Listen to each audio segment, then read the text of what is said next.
You boot up the engine, import your 3D models, and write the physics scripts. But after months of development, you sit down to play, and the entire experience collapses. The game simply isn't fun. In a play-centric process, the designer acts as a dedicated advocate for the player, centering the work on the human experience rather than the technical implementation. Our goal is to define a specific emotional target for your game, and then prove that your mechanics can hit that target through an immediate physical test. Focusing entirely on the raw interaction first allows you to identify and solve structural flaws while the rules are still easy to change, long before they are buried under layers of code. Step 1 happens away from the computer.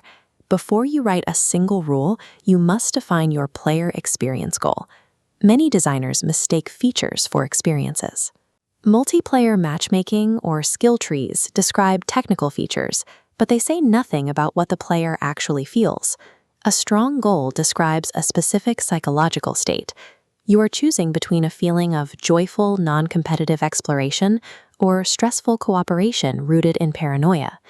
Take a moment to write down 1 or 2 sentences. State exactly what unique psychological situation you want to evoke in your target audience. This written target keeps you focused. It prevents you from wasting time on complex systems that might look impressive but fail to serve the player's emotional journey. Step 2 is the formalization of your idea. Leave the game engine closed. Translate your core digital mechanic into simple analog tools. If the game is about trading, use index cards. If it involves complex spatial positioning, use paper cutouts and wooden tokens. Using paper lets you test the core concept of fun immediately, providing feedback in hours rather than the weeks required for digital prototyping. Stripping away the graphics and sound forces the rule system to stand on its own. If the raw game loop isn't compelling on a bare table, high-resolution textures won't save it. Step 3 is the active test. Bring a blind tester into the room, someone who doesn't know your idea, and explain only the basic rules of the physical prototype. This requires you to study how others actually enjoy systems, rather than projecting your own assumptions onto the player.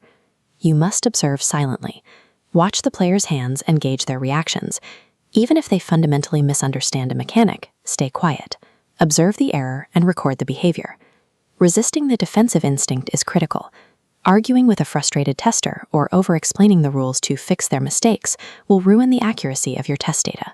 In this phase, you are a researcher.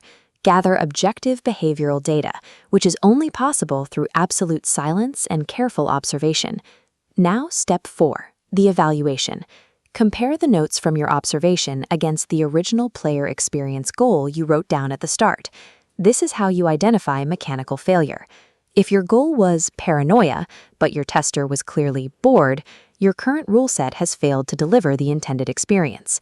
Enter the iterative design process, the formal loop used to bridge the gap between your intent and the test results. Take that feedback, make a focused revision to the rules, and prepare to test again. Real innovation in game design is usually the result of this relentless cycle, experimenting, evaluating, and refining, rather than spontaneous inspiration. By testing a physical rule against a human reaction, you have successfully completed your first genuine cycle of play-centric design. While most amateurs build based on theoretical assumptions, you now possess actual behavioral data to guide your next development step. Your next move is to alter a single variable on that analog prototype based on what you saw, find a new tester, and start the cycle again. A game's eventual depth and polish depend on how many times you are willing to test, fail, and rebuild within these analog loops before you ever write a line of code.